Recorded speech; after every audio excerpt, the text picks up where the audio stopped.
So, welcome to the end of the first May tournament in 2 long years. The last time this happened, Asanoyama received a brand new trophy from US President Donald J. Trump. Today, both these men are facing probes and uncertain futures. 2 years ago, Takakeisho sought to sparkle as a new Ozeki, but hurt his knee and watched trophies change hands on TV. Endo was ranked higher than now, but labouring to 7 wins and 8 defeats.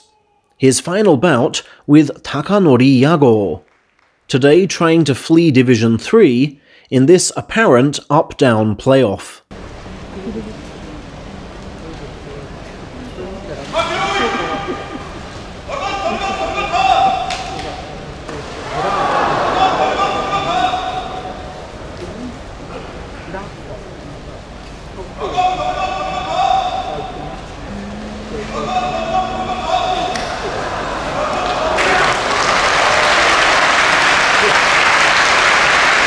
Oh, the agony of probably losing privilege, and the relief of regaining it. Also 2 years ago, Teruno Fuji, just weeks into a comeback, was posting 6-1 in Division 4. His sole defeat coming to this man, Dai Shosei, who's still in Division 4, and now laid low by this dreadful snap. Such is the bouncy castle of sumo fortune. Up one moment, down the next, head above peers, head below peers, landing well, landing badly, and sometimes falling off. Fit your wrestler to the metaphor. They all used to bounce like Takuma Ishizaki, the newcomer turned 4th Division champion today. But no one boasts an unmarked frame forever. Losing one's bounce is a given. Maximizing what's left is key. 2 years ago, he had almost given up. Not a comeback date in sight. Today though, Kazuki Ura was going for Division 2 gold.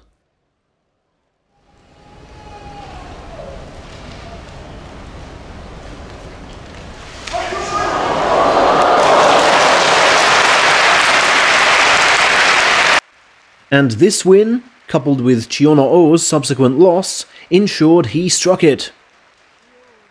Luck was with me and helped me rejoin Division 2, Ura smiled. But I never thought I'd rejoin Division 1. He again expressed relief at seeing out the full 15 days uninjured, and confessed he'd thought that months on treatment tables could never coexist with sumo success. Never once believing he could win the title until the moment he actually did.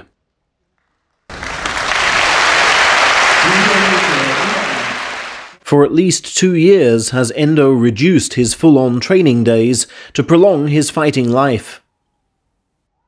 Even then it's been a struggle, as 2 pullouts from the past 4 tournaments confirm. But when properly rested, his bounce returns, along with a mental urge to profit from it. You know the run he's had this fortnight, and the condition today. Win to tie for the lead.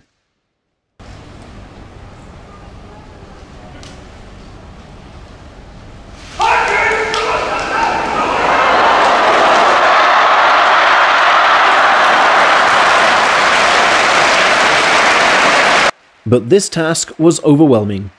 He couldn't quite picture that amount of success. His tremendous role in the title race, though, capped with wins over both key rivals, was rewarded with the Technique Prize, the 4th of his career. "I'm pleased to be so highly evaluated," he said, before dubiously claiming he'd dismiss talk of the title. "It's combat sport.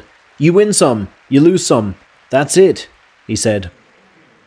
But one wonders if he might have won more had Shodai been made to face him last week. Endo's loss narrowed down our contenders to 2 familiar faces. Teruno Fuji and Takakeisho had played off in November, and effectively played off in March. While not a proxy war between Hadamafuji and Takanohana, this is a proxy battle of sorts for bragging rights between the high school sumo powerhouses of Johoku and Saitama Sakai. Today's match was also a fight for this portrait space, with Takakeisho, as you know, 1 point behind. Unable to win with power in March, perhaps due to weight loss, how would Taka handle the challenge?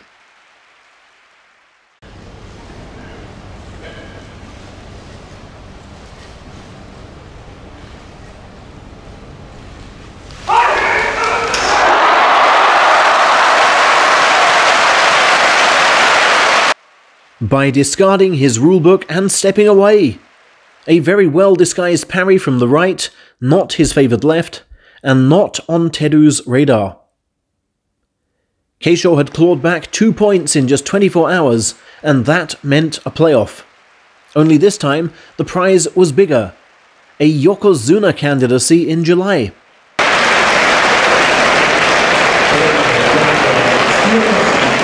After what seemed an age, the Ozeki returned, artillery restocked, for a final May salvo.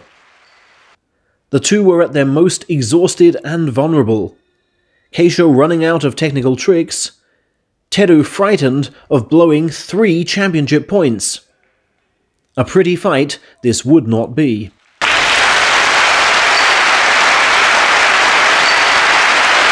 Finally, it was time to let trembling limbs perform.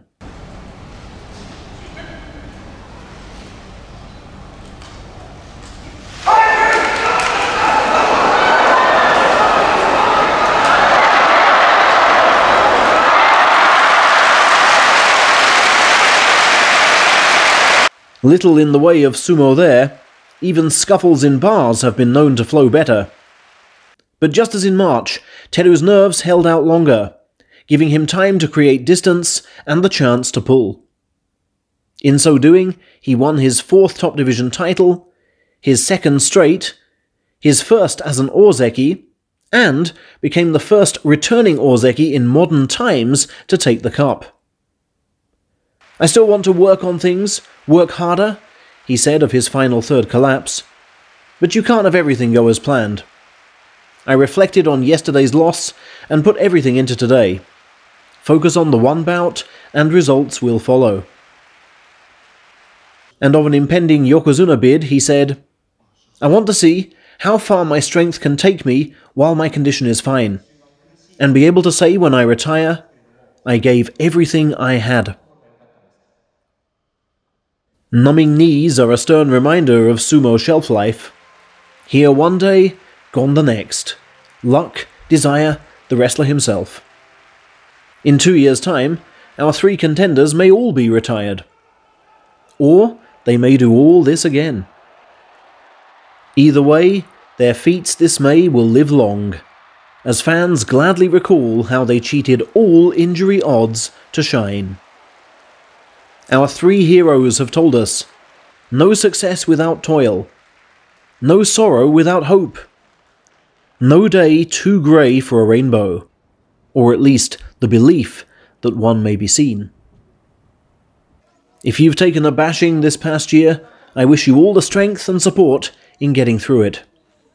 In fact, I hope that, just as with our wrestlers, someone, somewhere, right now, is actively willing your fortunes to change.